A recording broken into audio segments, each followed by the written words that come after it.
Hey y'all, how are you doing? I'm great, thank you so much for asking. It's me, Kim, and I'm back for another video. This is gonna be a Queen and Slim deep dive. I am so excited. I worked so hard on this. We are really gonna get into it, and I know it's gonna be controversial. I just do. You know, I have unpopular opinions. But before we get into it, this video is sponsored by Skillshare. Yes, I do have a sponsor.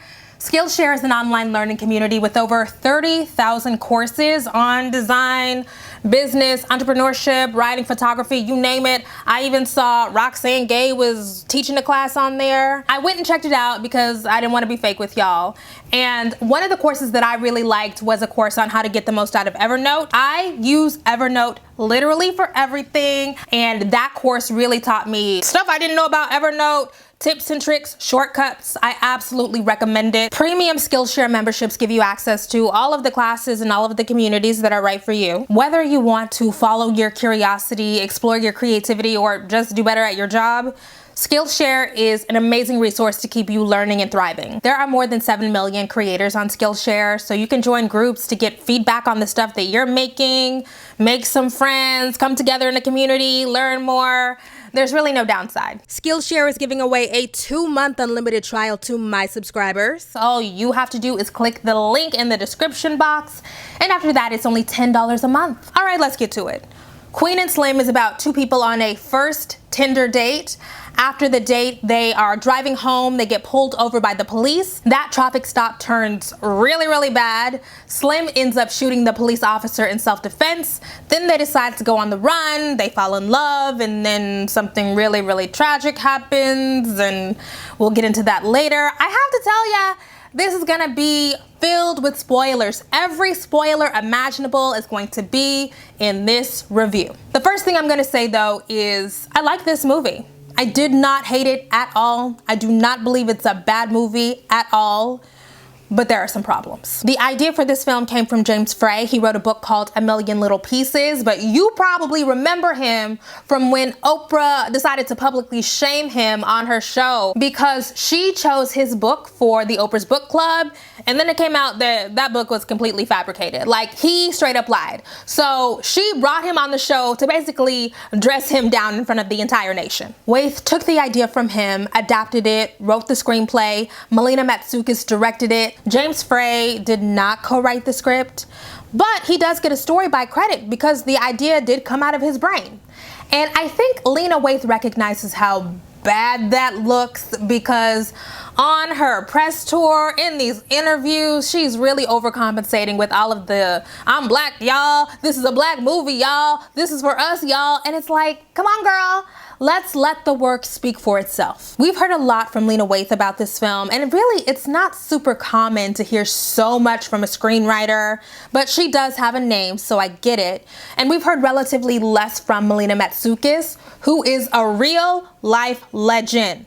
A true blue icon. It cannot be overstated her impact, her import on Black visual culture over the past decade. For real. I can remember the first time I saw Ludacris's Moneymaker video. She has a very distinct style. She directed Formation. She directed Solange's Losing You. She directed Rihanna's Rude Boy and We Found Love, some of my favorite videos. So let's be clear. Okay, let's be clear. This is a woman with all of the bona fides, okay? She is it. The reason they're called Queen and Slim is not mentioned in this movie, but in interviews, Lena and Melina have said that these two people are supposed to represent all of us. So in their minds, all Black women are queens, and Slim is a common thing that Black men call each other. Your perspective on the traffic stop is gonna determine how you feel about Queen and Slim throughout this entire movie. Are they tragic heroes? Are they just plain old heroes? Or are they dummies, right? You decide. They get pulled over and immediately Queen is doing all the things that we're trained not to do. She's talking back to the officer, she's making snide remarks, then she exits the vehicle without permission, and Slim is getting visibly annoyed with her. And Slim in this case kind of represents our feelings as the audience, like, girl, what you doing, right? And I guess there could be an argument that she needlessly escalated the scenario, but we also know from innumerable documented cases that police don't really need any reason to escalate a situation. And the police officer began that interaction being unnecessarily rude. Queen was just reacting to that energy, and she was just a fed up black woman who knew her rights because she's an attorney. So my gut reaction during this scene was, girl, shut up. But I had to go back and question myself, like, why did I feel that way, right? Because she's a citizen. Citizens do have a right to question public servants, especially when those questions are reasonable. We're all socialized into compliance and docility that actually serves the interests of corruption. But we think that that stuff is going to keep us safe, even though safety in most contexts is an illusion. And then I thought about this book I've read called We Will Shoot Back. It's about black folks in Black Power era Mississippi, basically saying, we're fed up with this terrorism. We're not gonna deal with it anymore. And they start shooting. So when you look at it through that lens and realize that he shot the officer not only to save his own life, but to protect Queen, the shooting does make sense. Now, would I have done it? I don't know. I don't think so. I don't think so. But it's not really about what I would have done or what you would have done. It's what they did in this situation. Sandra Bland was the inspiration for that scene. Daniel Kaluuya, who plays Slim, and Jodie Turner-Smith, who plays Queen, actually watched the Sandra Bland traffic stop video before filming. At this point in the film, we've already seen some gorgeous cinematography from Melina Matsoukas and her director of photography, Tat Radcliffe. There's just so many beautiful shots. After the officer gets killed, there is an overhead shot of him laying sprawled out on the ice. Such a good picture, great composition. There's dash cam video that goes viral because it's 2019, and Queen and Slim immediately become folk heroes. They're like the new age Angela Davis or Asada Shakur. People gravitate to their story, I think, because even though they might not have been all the way right, they definitely weren't all the way wrong. And people recognize, black folks in particular recognize, that in so many cases police can be all the way wrong and get away with it. I've heard people question Queen's desire to flee, but it does make sense to me. She's already in this heightened emotional state because she's seen her client be executed.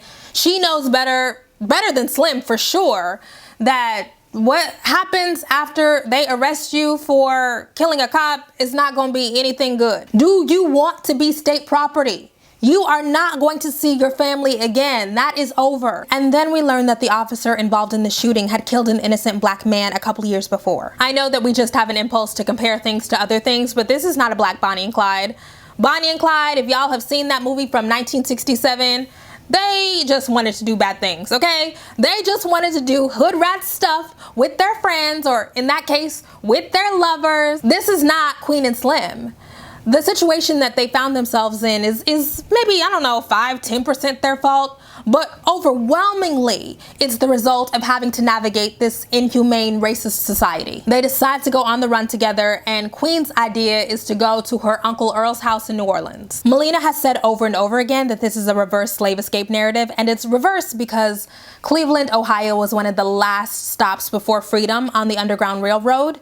But in this case, they're going from north to south. And as a person who is not leaving the South anytime soon, I really like the South being portrayed here as a place of safety, as a place you want to go, especially because right now in Black America, well, for the past 5 to 10 years, we've been experiencing a reverse Great Migration, where Black folks are moving from the North to the South because the North is too crowded, it's too expensive, it's too cold.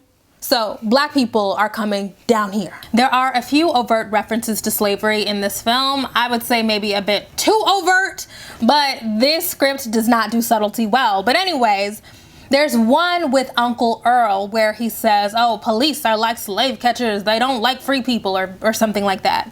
And then there's another slavery reference when after Queen and Slim get to the shepherds, who are the white allies, the cops come and Queen and Slim have to hide under the floorboards in a bedroom upstairs, and that is a direct reference to the Underground Railroad. Lena and Melina are clearly linking enslaved Black life to contemporary Black life. In an interview, Melina compared Queen and Slim's journey to Homer's The Odyssey. Shout out to 8th grade English. That's the only reason why I knew what she was talking about, okay?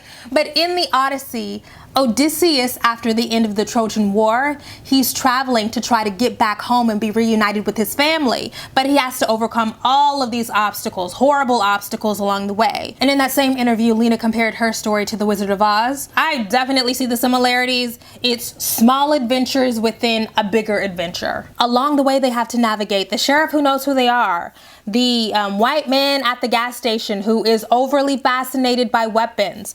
Their car breaks down. The police show up to Uncle Earl's. The police show up to the Shepherds. I mean, it's a whole lot. And I think my favorite one of those adventures is when they meet the kid at the Chubby's restaurant and then they end up hitting the kid's dad with their car. And it was funny, but they also had a really radical anti-police politic. I really enjoyed that, but we gotta say, I appreciate all of the adventures. Maybe we had one or two too many adventures. The travails are often very interesting. There are a few moments in this film where I felt genuinely suspenseful. It felt like a true thriller, and Dev Hynes' fantastic score really helped with that. There are moments, especially those gas station moments, where the score swells up. Oh, great job, Blood Orange. Really, really good work. We get to feel that thrill. We laugh. We get to experience what it's like to fall in love with these two people. But it is a lot. But let's go back a little bit.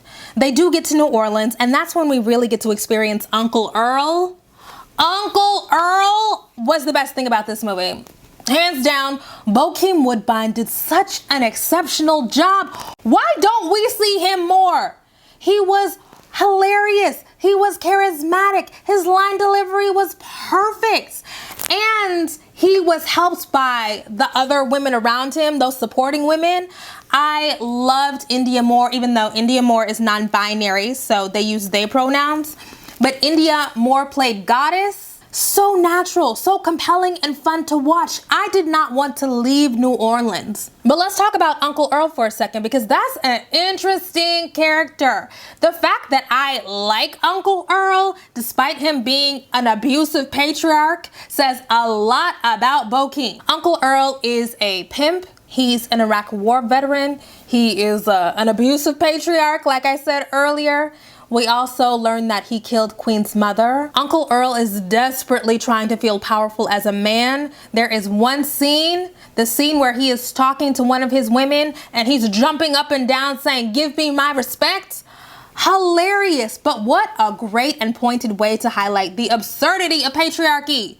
Who among us hasn't witnessed a ridiculous patriarchal meltdown? Who? I did like Uncle Earl. I did again feel like we had to stuff a lot into him. You know, he has to be 20 different things. But it is interesting to highlight the effect of joining the military on Black folks. You know, Uncle Earl is an Iraq War veteran, and Queen knows that he ain't been right since the war. Black folks are disproportionately enlisting in the military because it offers some modicum of stability. But then you come home and you've seen horrible stuff, and we don't have a real social safety net in this country. There are not adequate supports. So it shows up in people just being not quite right, like Uncle Earl. I mean, that's a common Black American story. I think a lot of us have an uncle like that. I do. The other thing about New Orleans is we see Melina really doing her music video stuff here. As soon as we enter New Orleans, we hear Solange's Alameda. And then as soon as we get into Uncle Earl's house, we hear bounce music. In this film, so often, Melina uses music to transition places, to transition scenes. And so when we're moving across the country, the music that we hear follows. The soundtrack is freaking great. Give them that. We also in New Orleans see some great costume design by Shiona Turini. Shiona loves a sweatsuit. Uncle Earl in those sweatsuits. We first meet him and he's wearing that Gucci, that Dapper Dan Gucci. And then we follow him and he's always changing his sweatsuits. And Slim picks up a sweatsuit. And I actually noticed Shiona's love of sweatsuits because she styled Solange's Don't Touch My Hair video. And the male background dancers are all dancing around in Sean John. It's very classic Black American style, athleisure, before it was athleisure. New Orleans is also where Queen and Slim have to change clothes because they have to get up and go in the middle of the night. Slim picks out that burgundy tracksuit. And Queen puts on the printed mini dress and the snakeskin boots. Now, it looked great. You know, we're mixing prints, you know, very avant-garde. That's not a fugitive outfit though. And it's also like you running and you got your bullet wound scar out. You know what I'm saying? Like, okay, so logically, you know, we have to suspend disbelief. This scene with Uncle Earl and the cop at the door, hilarious. Okay, so New Orleans is also where we see Queen kind of open up a little bit more. She's sharing more intimate details about herself. She kind of realized that they're in this together. So there's no need to keep the walls up, okay? It's too late. As we move through the story and Queen and Slim fall in love, there is a theme that really resonated for me. That whole "you're my legacy" thing. Oh, I love that. I love that because it's so easy to be consumed by capitalism and hustle culture and Instagram and think that like the only thing that matters is how much you're producing. The only thing that matters is what you're achieving. And I think that's BS, right? That stuff matters. Work matters. Obviously, I care about work, but ultimately, the people who are really gonna be invested in singing your praises and making sure that you're never forgotten are the people that you have intimate relationships with. And I have really had to remind myself of that over the past 18 months. Like, this stuff is fun, but who gonna speak up at your funeral?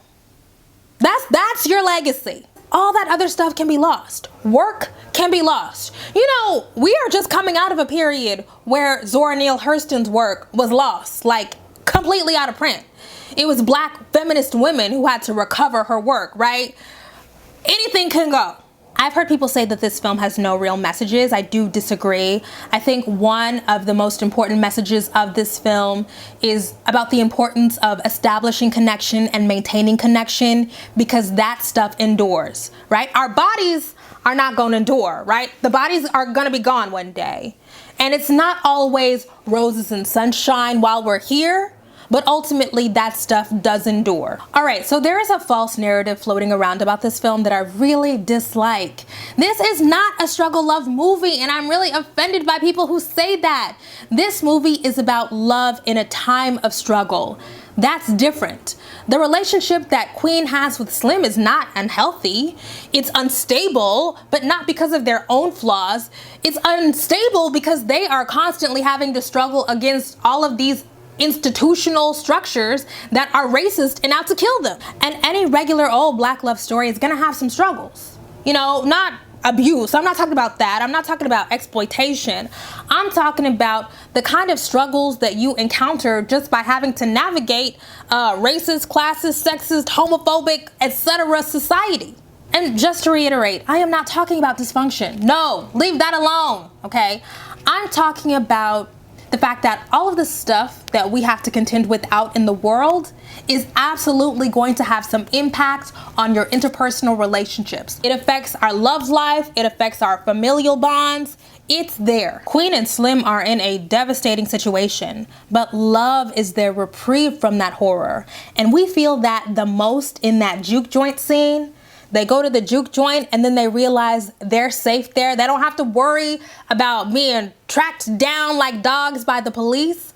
And we feel that, and this is where filmmaking matters. We feel that in the design of that space, the color of that space, the lighting, the cinematography, how we are zoomed in on their faces in like the neck up. Beautiful and intimate and tender. It was giving me Barry Jenkins, James Laxton vibes. It definitely was giving me Beale Street vibes. But it was still gorgeous. So Lena, as the screenwriter, was definitely trying to make another point about love back in New Orleans when Queen is talking to Goddess. And Queen says, I don't know how he can have so much love in his life, talking about Uncle Earl. And Goddess looks up at her, India Moore, just, so good here. And she says, he ain't shit out there, but in here he's a king. That's some writing that's just a little too on the nose for my liking.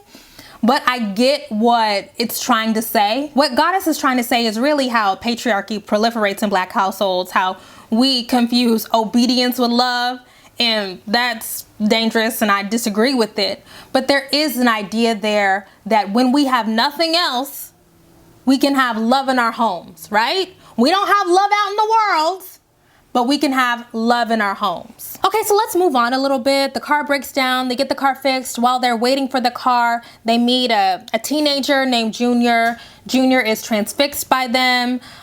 They leave Junior, and the scene after that is Junior is at a protest and he shoots a black cop in the face. Why? Why? What was the reason? I generally liked this film. But stuff like that is so unnecessary. There's no context, there's no explanation, and I understand not wanting to have to spell out every single thing. I get it, but they did spell out a whole lot of other stuff. But in this case, that image, that scene, it's so easy to be misinterpreted, and there's already this idea out in the world that pro-Black Lives protests will lead to cops getting murdered. That's already out there. We already have the FBI targeting Black identity extremists. So if you're gonna make an image like that, you need to make it crystal clear. And not to mention that there are images from that protest scene that are lifted directly from Formation. Now I get it, right? I recycle things that I say in different videos. I get it, but reusing an iconic image like that, didn't love it. I had a real problem with the protest scene. I have a real problem with the insertion of all of these black cops, you know, the nice black cops. What was the reason? I don't know. So I went looking for sound bites of Lena Waithe explaining what she was trying to do, and I found one. Here's what she said on the read. There was just something very interesting, particularly thinking about Tamir Rice and particularly thinking about Trayvon Martin, like these young black boys. And it's also a thing that I kind of picked up on tonight that I didn't think, like, this is like a through line of like little black boys playing. They're playing outside of the trailer. They're playing at the end. You see them in the parking lot. How do they see police officers? They see them as a predator. They see them as killers. So Junior, you know, who now sees his heroes as Queen and Slim, like, oh, that's what we doing. He don't care that he black. All you see is blue. When she explained it, I mean, I guess it makes some sense, but we just needed more care to be taken there. And another thing is, this film really would have benefited by consulting real activists, real people on the ground. I do think that people who have dedicated their lives to activism, people who have really lost things in this ongoing fight for Black lives, if they see this film and they feel a type of way, I'm gonna hold space for that because they've given up stuff the rest of us haven't given up. And so I'm gonna listen to what they're saying. And I've just heard a lot of pushback, and I think it's legitimate. As I mentioned, there are a couple of good black cop moments in this film, and I feel like they're inserted to try to provide some kind of balance, or maybe we're supposed to see these cops as being conflicted in their identities. Like, on one hand, they are apparatuses of state power, but on the other hand, they're just brothers. I don't know. You know, I don't know. I will say I did feel genuinely like on the edge of my seat when, after Queen and Slim, they're trying to leave the Shepherds in the Shepherd's car, and the black cop raises the garage door and they're looking at each other. I thought that was gonna be like when Rolf busted the Von Trapps in The Sound of Music, you know? Like, Rolf blew the whistle and then the Von Trapps had to run away. I thought that the black cop was gonna give him away, but the black cop helped them. There were so many moments in this film that were just a lot. They were either super unbelievable or super heavy-handed. I did feel like we were being bashed over the head with messages almost throughout this entire film. It's so much. You're watching this film and you know that this thing is supposed to represent something, and then this person is supposed to represent something else, but you're not 100% sure what anything is supposed to represent because it's still muddy and unclear. We needed some editing is what we needed. And because this film is so jam-packed with symbols, there is no space for us as the viewer to breathe. we don't really get to take in anything because we're trying to play Blue's Clues and piece everything together. And then there's just so much unbelievable stuff. How are they getting gas money?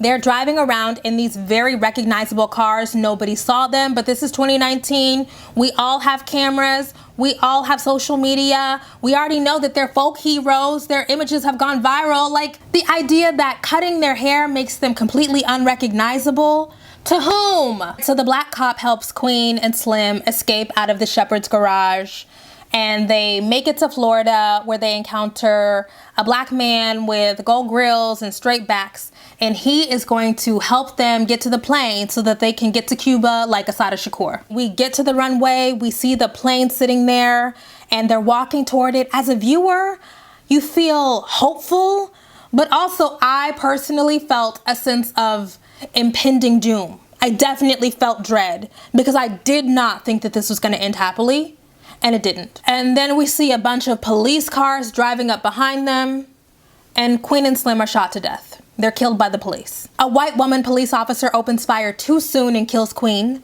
I heard Lena say in an interview that the image of a white woman killing a black woman was intentional on her part. She also said that that runway was kind of like the aisle at their wedding. And when Slim picks up Queen's slain body, that was like him carrying her over the bridal threshold. I was also reminded of the classic Pietà image, the image of Mary holding Jesus' slain body that's very popular in art. And that makes sense to me if we think of Queen and Slim as living sacrifices, especially because the black community has rallied around them. They are heroes now. And as they are, the man with the gold grills and the straight backs, when he's driving them to the plane, he tells them, y'all gave us something to believe in. And then we can also connect that with Junior who killed the cop for no reason. Junior saying to them, it doesn't matter if you die, you'll be immortal. There's definitely some religious stuff happening there as well. And after they're killed, we do finally learn their names. They're Angela and Ernest. I just have to make a note because I love this image. Uncle Earl outside of the funeral procession, wearing that all black Sean John sweatsuit with the black fur and the fur blowing in the wind in slow motion. What an image! I loved it. All right, so we made it through the plot. Let's talk about the controversy. I really feel like a major factor in the kind of backlash that this film is getting is due to the fact that we just don't get to make enough stuff. Black people just do not get a chance to make enough stuff. So that means we have to put all of ourselves into not only the product, but the outcome. And so it feels like so much is riding on these individual representations from these imperfect filmmakers that the backlash is really outsized. And because we have to be so invested due to this manufactured scarcity, if an artist makes a choice that you don't like, it feels like a personal betrayal, you know? Everything that black folks make should not have to be powerful and important. And by the way, the filmmakers are as responsible for that as anybody else, because they have been going on a powerful and important world tour to promote this film. I don't believe in sacred cows. That's not useful. Anybody could get it. I do think that the way that people express their dislike for a thing is so hyperbolic. And look, I do it too, okay? Hyperbole is the default tone of social media, but let's put some stuff into perspective. In much of contemporary drama, we expect people to get away. We like a happy ending. Or if they do have to die, we want them to at least have some control over their death. Think of the ending of a film like Thelma and Louise, right? So at the end of Thelma and Louise, they recognize that they're caught. They are either going to jail or they're gonna die. They choose to die. They choose to hold hands and drive off into the Grand Canyon.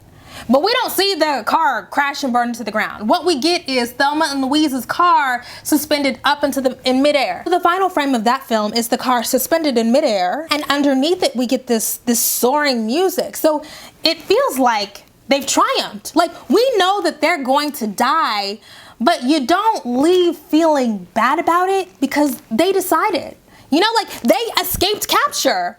It's a good thing. We don't get any kind of tension release in Queen and Slim. And I also think people are struggling with the fact that this film is rooted in very real kinds of trauma, and it's a fantasy in many ways, but it's not a fairy tale. In order to make this video, I watched a ton of interviews with Lena and Melina, probably like, I don't know, like 10 to 12 hours worth of them speaking individually and together.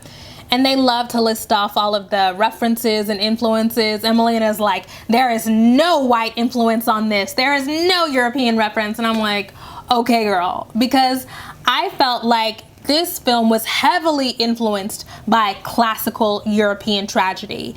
Even in the way that Lena incorporated some of that more florid, poetic dialogue, very much so. And we know that classical European theater influences all of American cinema, and really cinema in general, filmmaking in general. So I definitely feel the vibes. This film is trying to do a lot of other stuff, like a lot of other stuff. But when I embrace it as a tragedy, the ending makes perfect sense. A tragedy requires the heroes to be killed.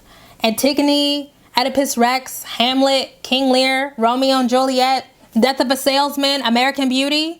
It's there. The idea behind watching a horrible death scene in classical European theater is that the audience gets to experience catharsis, because that's their opportunity to process these deep, horrible emotions after watching this fictionalized violence. You're supposed to feel better after that, because we don't often get a chance in our real lives to do that emoting. Frankly, the most honest thing about this entire movie is them being killed at the end. If this film is supposed to represent the tragedy of contemporary Black life, a life where we're forced into compulsory fugitivity, where we can't escape what Saidiya Hartman would call the afterlife of slavery, then a fairy tale ending it wouldn't make sense. And it's not just that it wouldn't make sense, because a lot of stuff in this movie does not make sense. It's that it wouldn't be fitting. In this moment, the state will do whatever it needs to do to win. And now, in 2019, what makes this different from 40 years ago, 50 years ago, is we have all of these new technologies that aid the state, right? So we have these technologies, and then we also have these complicit Black actors who will help the state kill other Black people so that they can collect whatever rewards that they can get their hands on. I mean, that makes sense to me. And you know, I've been a bit surprised by the number of people I know who describe themselves as Afro-pessimists who have a problem with this ending. If you embrace Afro-pessimism, this idea that our civil society needs anti-Black violence to survive, that there is no redemption, then the ending of Queen and Slim perfectly aligns with that worldview. And you know, people have called this trauma porn. I disagree. How do you make a movie about the terror the racist police state inflicts and extract the trauma? I just really disagree with the idea that depicting the traumatic things that happen to Black people equals trauma porn. And we can be totally honest here, the ending of this film makes it not fun to watch. It is stressful. My cortisol levels the first time I saw this film were through the roof. I personally have a very high tolerance for racial trauma. That movie pushed me over the edge. The death was painful, but I still vehemently disagree that death is out of bounds.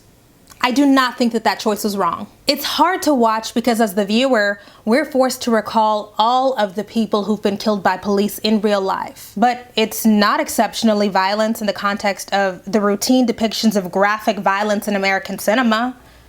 And we've seen police kill people on film before. I don't like to watch violence. I don't think that it's a good or healthy thing to do.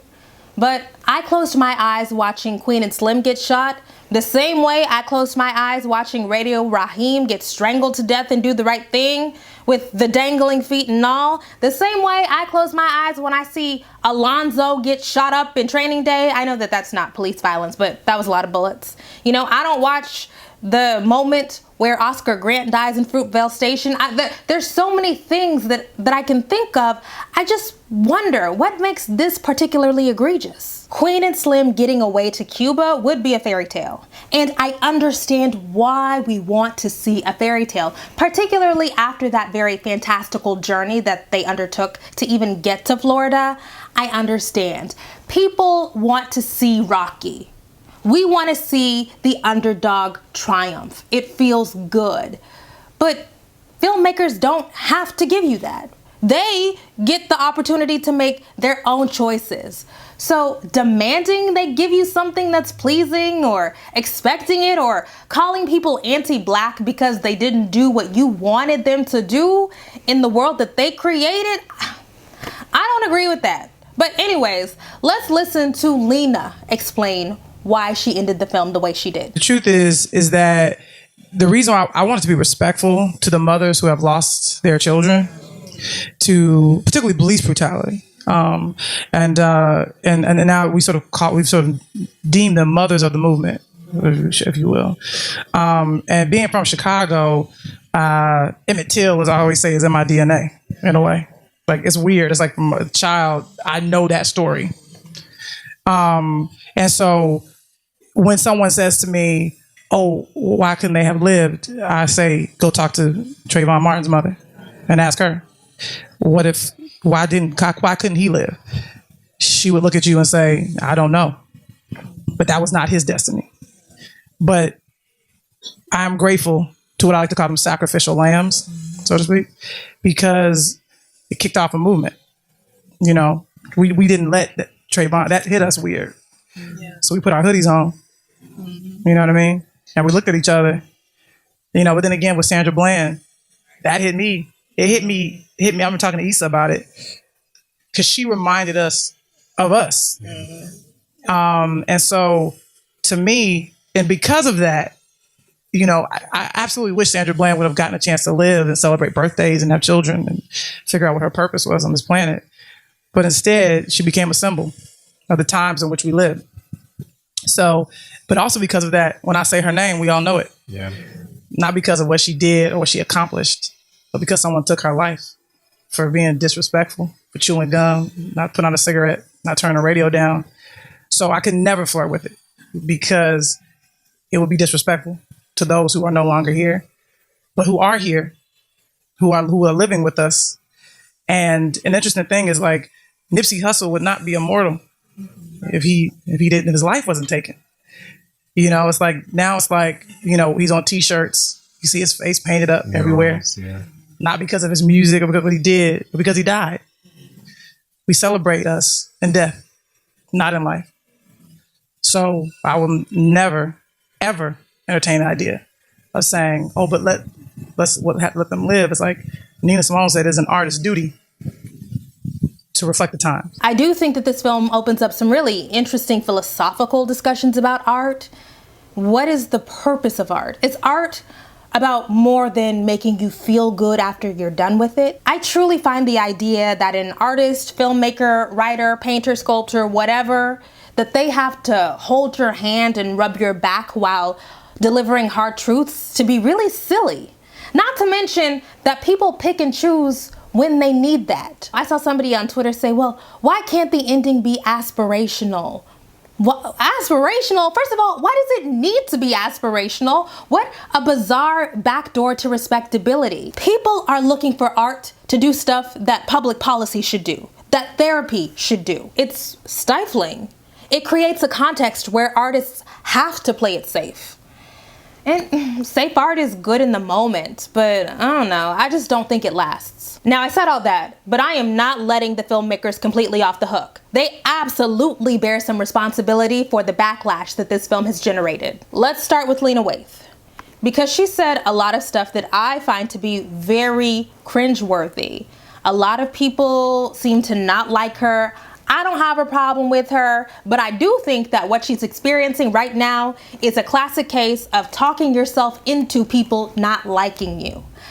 At this point, the I'm black, y'all blackity black stuff, it's annoying. I'm sorry, it is. And I say this as a person who loves black people. I do. I want to see black creators win. But we're at a point where it just feels too performative. And not to mention that in all of these interviews that I've watched and listened to and read, she also just says some stuff that I just feel like it's too much. Like, she said that she and Melina are Michael and Quincy. And I'm just like, give it some time, right? Don't do that. You're setting people up to say, girl, no, you're not. Okay? Like, and then, you know, saying stuff like, basically saying that she feels like this movie is going to be a game changer. It's going to be iconic. I understand wanting to stand proudly in your work, right? Stand up in it, like Iyanla says. But let us come to you. Honestly, I feel like Lena talked so much and did the I'm Black y'all and talked about not taking notes from white people to brag a little bit, which whatever, but also to kind of insulate herself from certain kinds of criticisms. Like, she was sending messages out to us so that we would be like, this is important, this is powerful. It didn't work out. Lena often quotes Nina Simone, who said, an artist's job is to reflect the times. I get it. But if you're trying to represent all Black people in this tumultuous political moment, it's a hard job. And ultimately what you end up with is a film that just is so overstuffed, like this one. And what's so interesting and maybe a little bit ironic is Lena is somebody who considers herself to have much more elevated taste than Tyler Perry. But with the way that everything but the kitchen sink was thrown into Queen and Slim, it did feel, for me, kinda Tyler Perry-esque. You know, it was elevated, and it was beautiful, but it was unfocused. We needed about 20 minutes cut off this thing. Okay, you know how like Shakespeare's plays are divided into comedy, tragedy, history? It felt like this film was trying to be comedy, tragedy, and history, and that don't work. It just doesn't. And then, you know, I have some more script notes. There were lines in this film that were supposed to be beautiful, but they just came off so corny. And you know, I think that Daniel Kaluuya is a top tier actor. Jodie Turner-Smith, not so much. But I don't even think that I would blame it on the actors. I just think it wasn't working. But ultimately, I didn't think that this was a bad movie. I don't think that it was harmful or as harmful as people are trying to say. I don't think that Lena Waithe hates Black people, as I saw somebody say. Like, come on. Hate a film, pan a film, give the film a horrible review. But all this extra, all of this projection, it's a lot. When I did my Slave Play review, I talked about how Black creatives of a certain ilk, that they spend so much time thinking about white discomfort or how they don't care about it or whatever, that they do not pay attention or adequately think through the possibility of Black discomfort. Black folks are not a monolith. You know, I bet that Lena never even thought that there would be a significant segment of Black folks who hate this movie. I bet she didn't even consider it. And that's not a good thing, right? We talk all the time about how we're a diverse people.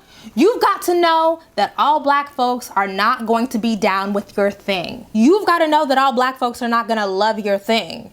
I mean, she was basically out here saying the movie was already iconic. Like, girl, give us a break. And on the other hand, I have a real problem with people who did not like this movie making sweeping generalizations about it and trying to speak on behalf of like all Black people and completely erasing the Black folks who loved this movie, who were deeply moved by it, who felt like this accurately represented their feelings in this political moment.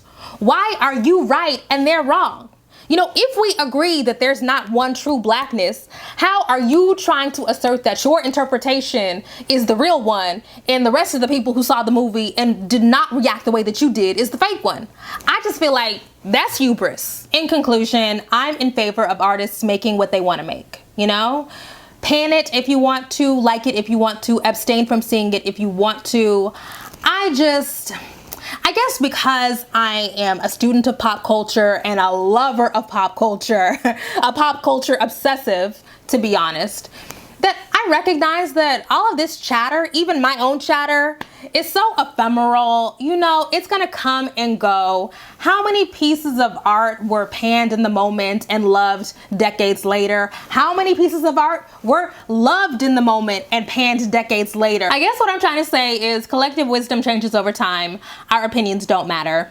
The end. So that's the end. Thank you guys so much for watching. This video is dedicated to Daniel Kaluuya. A man I did not know was that exceptionally talented. I think that his acting was brilliant. You know, I love acting, the subtle facial expressions, even the way that he moved his eyes. I was completely rapt by his performance in this film. You know, I didn't really like Black Panther, didn't really like Get Out, didn't see Widows. So for me, this was a revelation. It really was. I'm late. I'm sorry. Thank you guys so much for watching. I truly appreciate it. This was a journey, okay? This was our own Homeric journey to get to the end of this film. Like, share, and subscribe. Leave a comment. Hit me up on Instagram or on Twitter. Thank you, thank you, thank you to all of the patrons. I appreciate you enormously. I've been trying to give y'all good stuff. I've been trying to give good stuff on Patreon, but you know, the Patreon enables me to do this stuff over here. If I'm not making videos, uploading stuff over here regularly, I'm either on Patreon or I'm reading, and I upload the books that I'm reading to Patreon. So this is the new December merch. Read more bell hooks. I'm sorry that this shirt has stains on it. I've been through a lot, okay? I've been through a lot. It's hard out here. So buy a shirt, buy a sweatshirt, buy a mug, buy a sticker, or don't buy anything. It's fine. And finally, I'll be picking the next winner of the For Harriet grant soon. Soon and very soon. If you have not had an opportunity, send your cover letter and proof of enrollment, like a transcript or whatever they give you to prove that you're in school. Send it to grants@forharriet.com. I'm so excited that this project is taking off. I love y'all. I love this community. I will talk to you later. That was my third wink of the video. So you know I'm serious about it. Bye.